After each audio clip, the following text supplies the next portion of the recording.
I was on a boat. We were the only children. And one night, there was a full moon festival. And we had a party on the deck. And the president, who's Sencho-san means ship man who is in charge of the ship. Captain and all his followers and the passengers all sat. We had a party and they were drinking sake and we wouldn't, but they said, well, why don't you girls sing about the moon? So I said, oh, we learned these songs in grammar school in Japan, all about moon. So I said, let's do it. Then my sister and I sang. And he said, Otsukisama eraina means, Otsukisama means, Otsuki is moon. Sama is, in a very polite way of saying, shall we say, Otsuki-sama means your honor. Anyway, Otsuki-sama, erai means great. Ohi-sama, Otsuki-sama erai, Ohi-sama no kyodai de means, Ohi-sama is son, kyodai is brother, and moon is son's brother. Mammaru ni natte, mammaru means perfectly round. And the kagami no yomi, kagami means mirror, just like a mirror. Then harunatsu aki fuyu means haru is spring, natsu is summer, aki is autumn, and fuyu means winter. So harunatsu aki fuyu. Nippon ju means all over Japan. Nippon ju, all over Japan. Nippon ju, terasu means to shine. So, Otsuki-sama wa erai na, Ohi-sama no kyodai de, mammaru ni nattari, kagami no you ni nattari, haru, natsu, aki, fuyu, nippon ju o terasu. That's a song. But everybody was laughing at me. So we wondered why. You know why it says, mammaru ni natta means perfect, gets perfectly round. Then kagami no you ni natta means it becomes a mirror. We said, it becomes square. You know, when I thought about kagami, it's always square, isn't it? So my sister and I said, mammaru ni nattari, shikaku ni nattari means, and then they all laughed. And we weren't laughing, but why are you laughing? And they, you said the moon becomes square. I mean, my sister and I never even talked about it. But we both made a mistake. I can never forget that. When you went back to Japan when your father and you took your mother's ashes back, did your brother and sister go too? They stayed.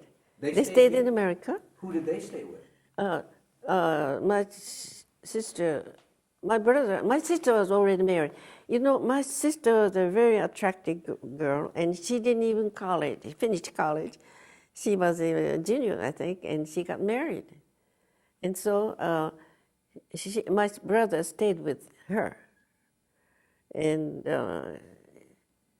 later on, they became American citizens. I had to come over here, and 5 years later, my husband and I became American citizens in 1972. But they were American citizens already, and my brother was my sponsor for becoming American citizens. Did you have contact with them during the war? Oh, yes. So you could write back and forth? Back and forth, but a lot of times we didn't get the letters, But we were contacting. Did you know? Did you hear at all of the internment?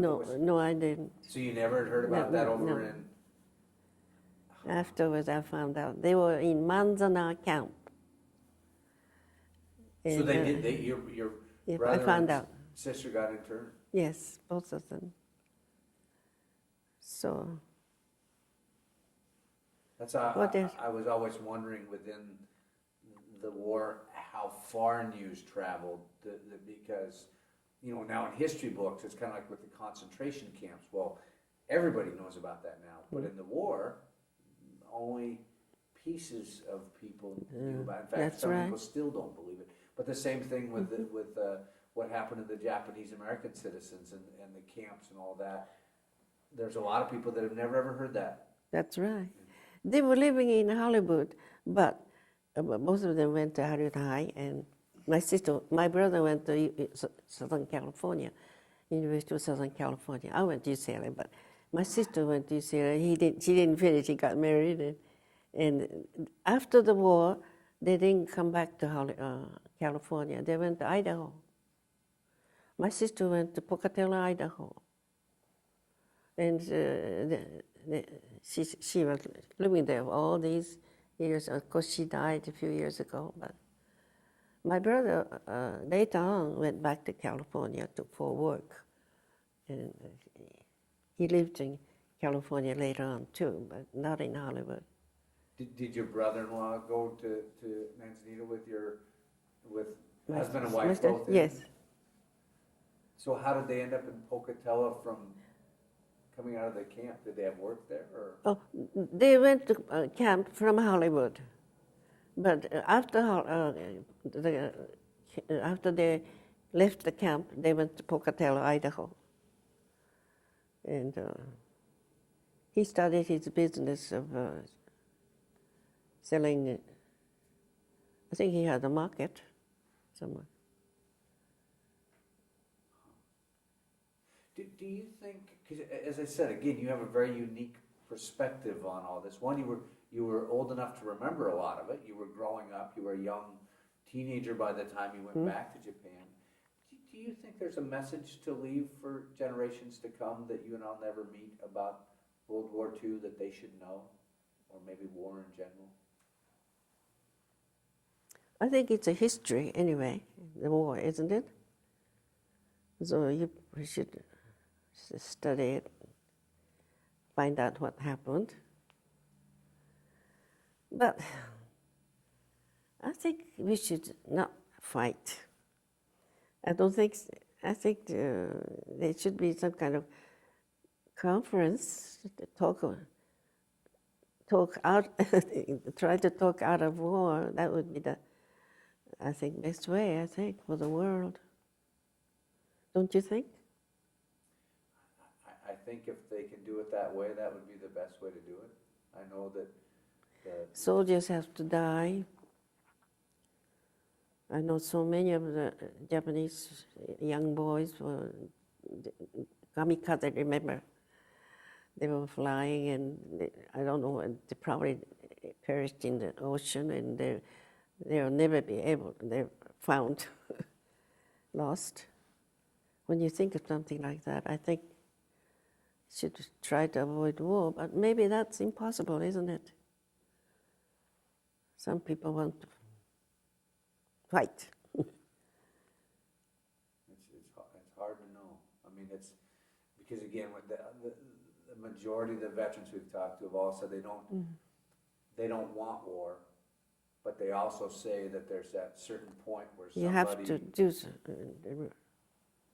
destroy bad people. Maybe that's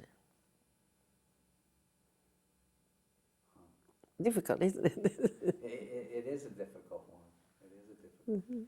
Do you think that Japan was drastically changed by the war? I mean, here after the war, the forces came in and kind of recreated a nation. They changed it. Did you see that? I think so. I think it changed a lot. But you see, I haven't lived in Japan too long after the war, but only was there. But I was there about 30 years, wasn't I? I worked. But it's hard for me to say anything like that. But did your father stay after the war, or when did your father pass away? He passed away in Japan, 1959 he died.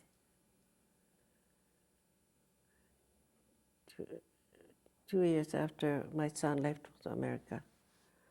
But he was living in Chiba Prefecture and enjoying fishing. He loved fishing, and then I used to visit him, and we went fishing together. So I think he had a good life. But if he hadn't come to America, I wouldn't have been here. How about you? Where do you come from?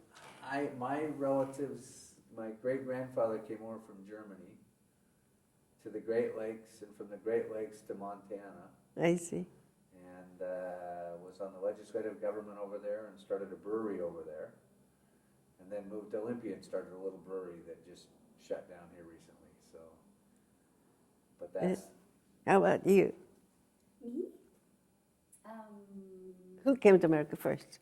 I don't know. My background is Goes Polish. back a lot. What's that? Go back many years, huh? Yeah. So I have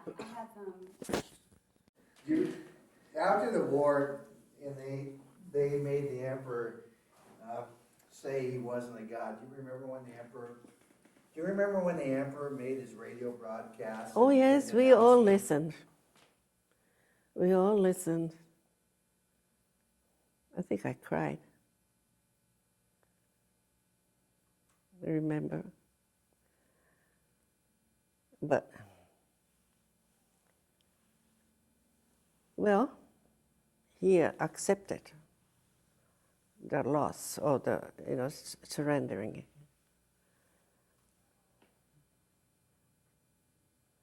What can I say? I can't. It was a hard moment. It was very hard. We was all waiting, sitting down in the parlor and listened to the radio.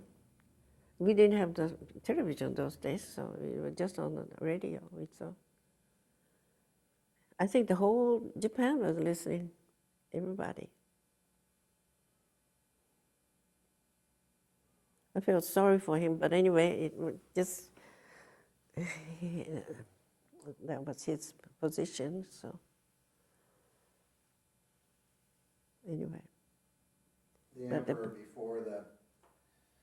before the war ended, in the emperor's position in Japanese society, he was very respected. He was a deity, right? He was. In Shinto. Every time he would pass the street, we were all, we don't even look at his face. We just went like this and bowed. And so I never saw his face directly myself.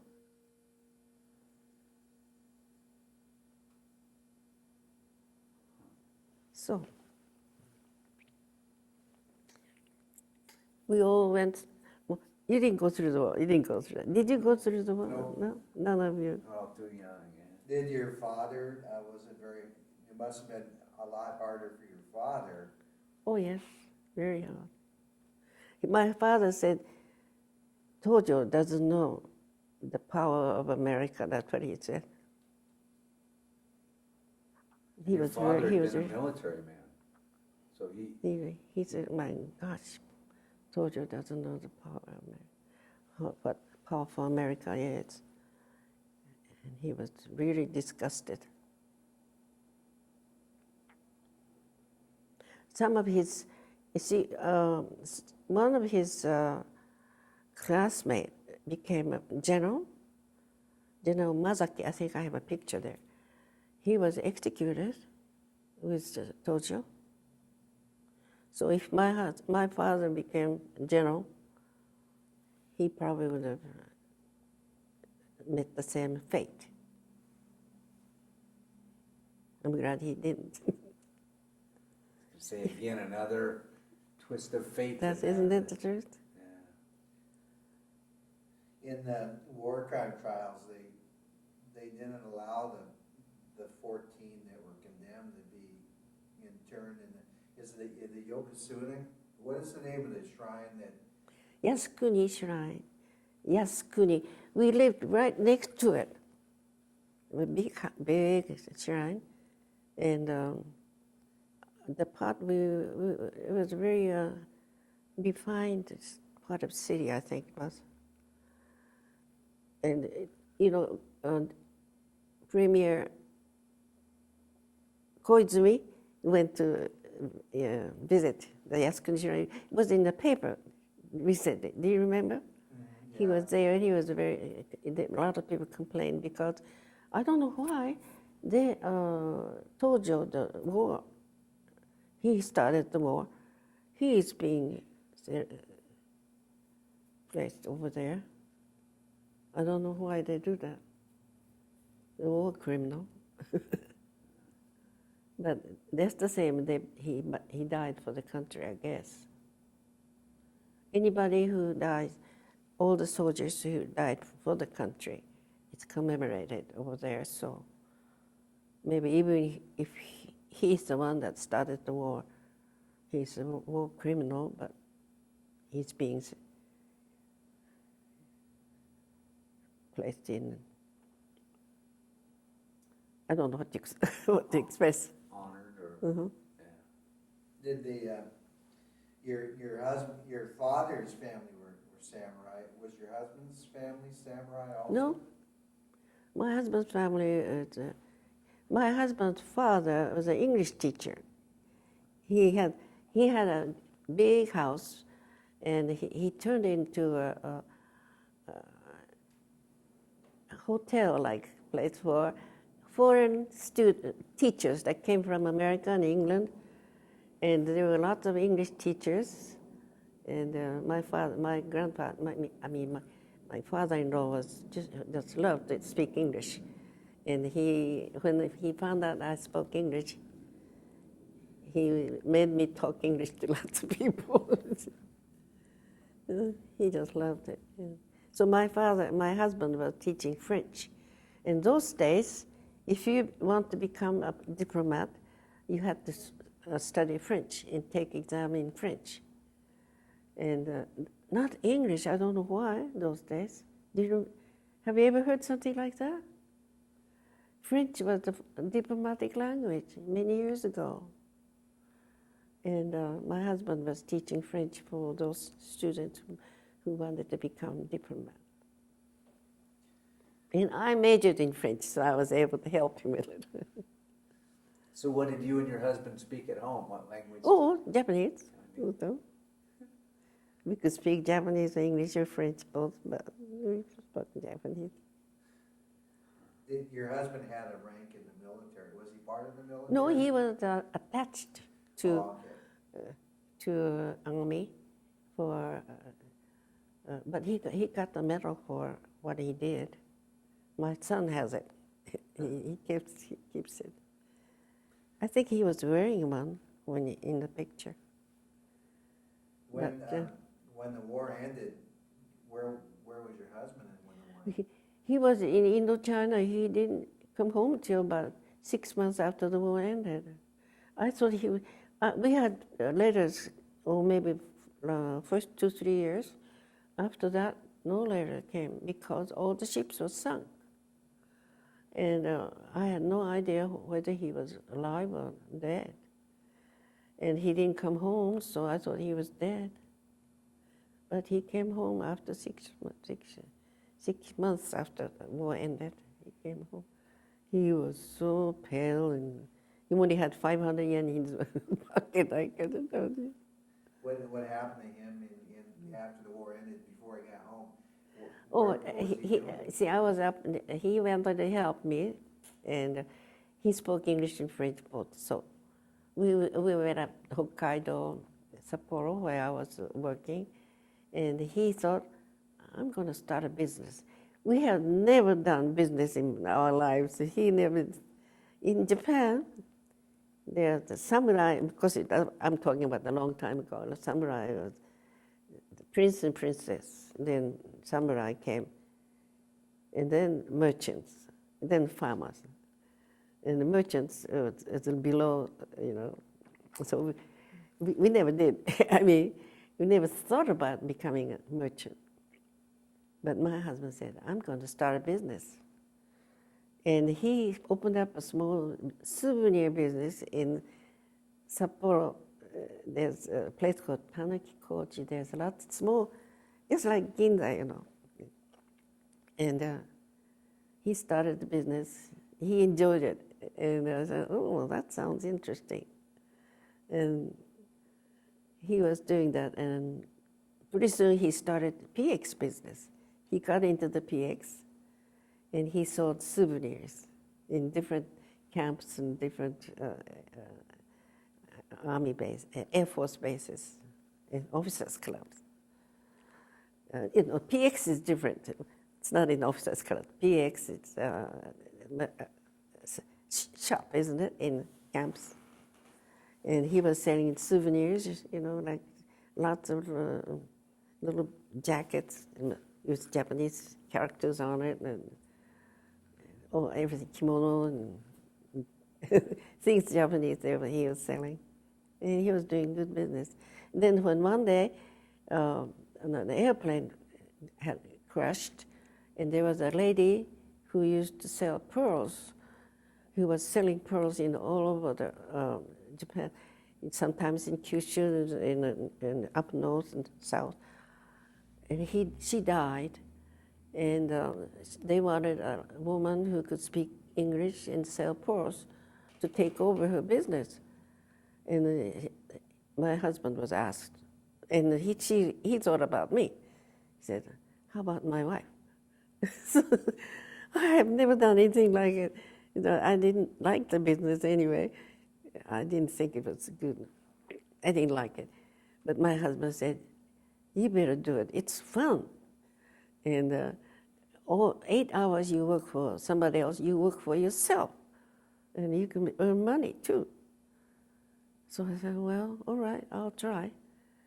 And my husband had an assistant whose father used to have a jewelry business.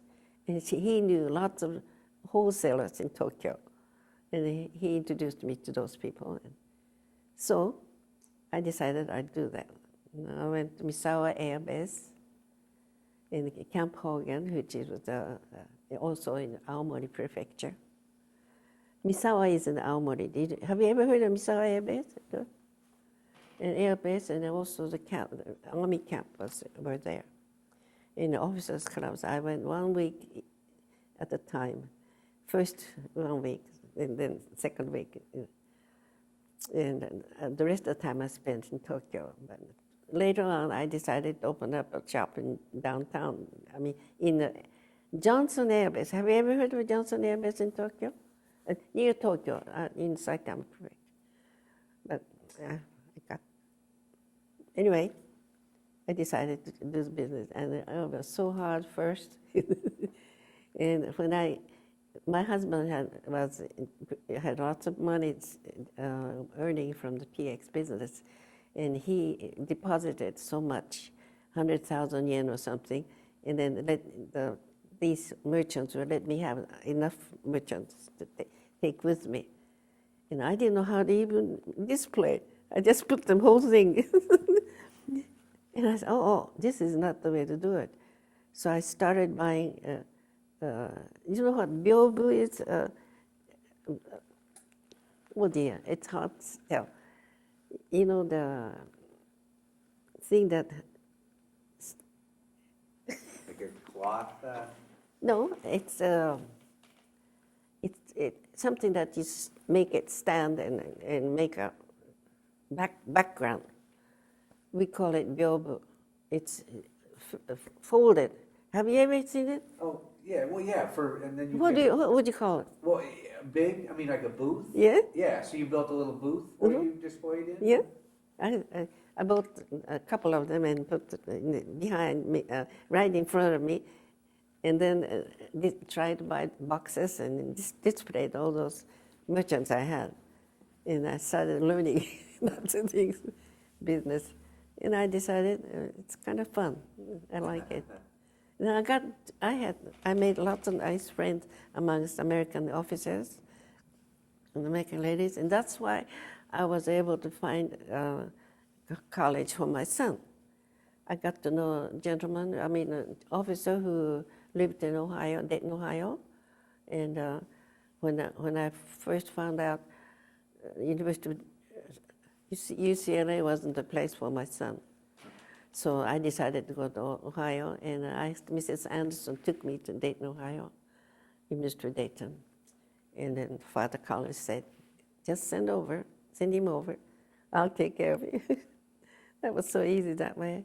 But just because I got to know the very nice friends amongst the officers, I was able to send him. So did you bring your pearl business over here eventually when my son was hired by the Boeing, the only thing I can do is to sell pearls. So I thought I better bring some pearls with me, business. So I was doing the wholesaling for 3 years because I didn't have any place to go. Have a shop. And my husband and I traveled. I was able to drive, so my husband never drove. Men in Japan, those days, they didn't want to be a chauffeur. They thought it was a terrible job, but I didn't. I was driving all the time, so I still drove, and I got the license here, and I went. Anyway, we went from Seattle to down Tacoma and Portland. Every time we went to a city, we would look into the telephone book and find out what jewelry shops there were, and we went to try to wholesale. And we did pretty good business, but we spent all the money we earned eating in hotels, and we didn't make any money. We went down south as far as Salem, Oregon. And then one time, we were invited by a Japanese-American club dinner, and a young man sat in our table, in front of a table, and he said, we were talking, and he said, he just came from Japan a few years ago or something, and he was going to start a business. So I said, where are you going to do it? In the corner of 5th and Pike, where the Coliseum Theater is. And there's a tobacco shop, and that man wants to quit his job, and so I'm going to buy the tobacco shop. So that was interesting. So my husband and I said, let's see, what's he doing? Let's go look at. And then we went over, and the tobacco shop was still there, and not that Japanese man. So I asked him, why isn't he here? He said, well, he doesn't come up with the money. How much was it? It was $3,000. So he doesn't come. And I told my husband, he was waiting outside. He said, go ahead and tell him I buy. I said, why? I don't want to buy tobacco. He said, no, you start business over there. Oh, I see. You see, I don't think so that way. I think men do, but we women don't. And oh, good idea. So, all right. So we bought the place and bought all the tobacco and cigars and cigarettes. And my husband loved the smoke. So we divided the shop in two. Half of it we painted Lillian's smoke shop. This Lillian's pearl shop. And on the house side, I was selling pearls, and my husband was selling tobacco. We were there doing that. My husband enjoyed it, and he kept buying more and selling more. And maybe about a year or so we were doing. And one day, jewelry merchant came from. I was buying lots of from lots of people. They came from California. Some of them came from the East. And one day, one of the men said, Lillian, tobacco and pearls don't mix. That's right, I said. So I think I'm going to quit the tobacco shop. I told my husband, so that's right too. I think I'm going to quit. So he sold everything, he sold out. And I started opening the pearl shop. The whole place became pearl shop. It was a small shop. Have you ever seen that place? It was there until 1993. Banana Republic came and drove us all out, small business people. And I didn't know what to do because I had so much merchandise. So I went into 1411 building on the 4th Avenue, and I wrote to all my customers. I had more than 100 customers where I wrote to, and I told them I would give them a big reduction if they want to come back and get rid of my thing. They all did. So I only had very few left, and I sold everything. It took me 3 years to do it. And then 1997, I got started teaching beading. So ever since I was in. So was it always called Lillian's Pearl Shop then? Got rid of the tobacco and Yes, just became... both of them Little Eats for a shop. Wow. Huh. Can I ask something about your mother? Everybody? You know, I've heard this before from other from other Issei, Oh, that about what? about that they wanted to be buried in Japan. Is there why is that? I don't know. My father is the one that said, let's take her to bury her. Maybe it's because it was her home. See, they weren't American citizens yet. They were still Japanese. I was still Japanese too. And so I thought it was natural for my father to go home to bury her, and he's buried there too. Is it possible to bring their ashes back to America? You think that can be done? I would suppose. I don't know why you One couldn't. day, I think my son to have him bring because they lived here many years themselves. They were not American citizens, but I'm thinking about that. So. And I have another question. You know, a lot of people, I've heard some Japanese veterans speak, and you know, for American children growing up, the Japanese attack on Pearl Harbor was always viewed as being unprovoked and a treacherous thing. But I've heard Japanese veterans speak, and that from a Japanese person's point of view in Japan, before Pearl Harbor happened, they believe, at least the ones I've heard speak, that they felt that they had just provocation to launch an attack against us because of what we had done, cutting oil off and metal to Japan and things. What was the attitude? Do you remember what the general attitude was in the Japanese populace when the attack was launched? Was what the reason? Did you feel that? I have no idea. The reason is we were really surprised. I had no idea why they did it. I wouldn't want, of course I had lived in America, and I never want America. And my sister and my brother lived in America. I didn't want them to fight. I had no idea why they did it, but I wonder why. It's Tojo, isn't it? It started. It's going to be one of those things that in history we're going to speculate forever on. I think who so. knew what and when. And I don't think most Japanese wanted to fight. But I don't know why they went all over Asia trying to fire. Something like that, it's very difficult for me to understand. Why do they want to occupy other country? What was that?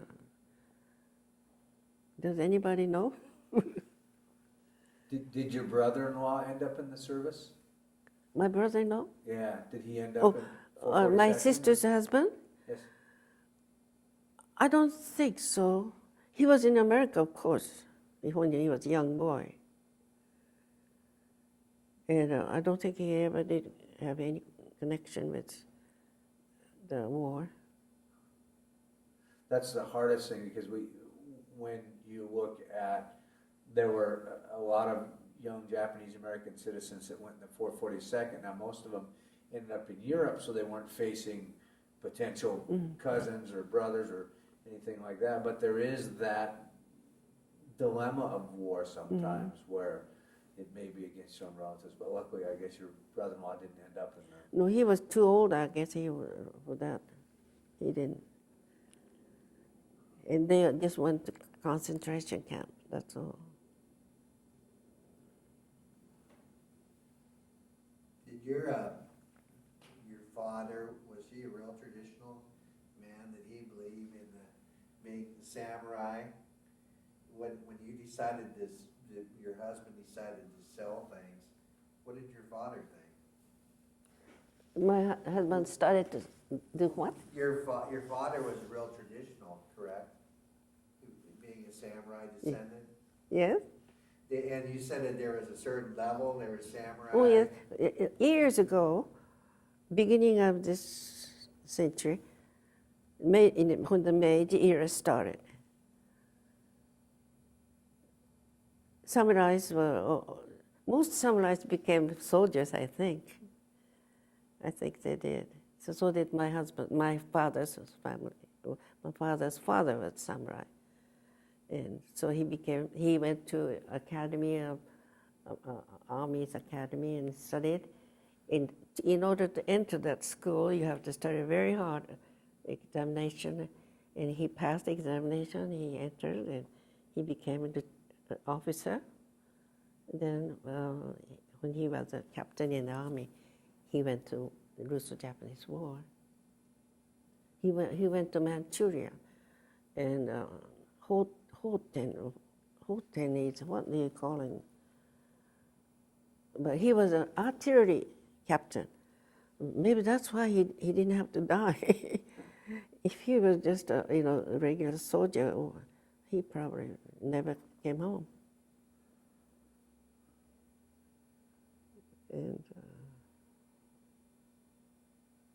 did your father have a nickname for you? Did your father have a nickname for you? No. Or do Japanese have? In Japanese? No, just. Because like Lillian would be Yes. a nickname. No. I mean, because they Americanized it. Or, They used to call me Chikotan, because Shizuko, when I was called Shizuko, I called myself Chikotan. They called me Chikotan. So your full name is Shizuko. Shizuko. They say Shizuko, but I thought that was my name. But Chiko. And Shizuko-san, they say always Shizuko-san. They put san, Shizuko-san. And it sounded like Chikotan. So I used to call myself Chikotan. What is Chikotan? Chikotan. it's just how you Just heard it, right? It's, yeah. Well, thank you very much. I'll get you unmiked.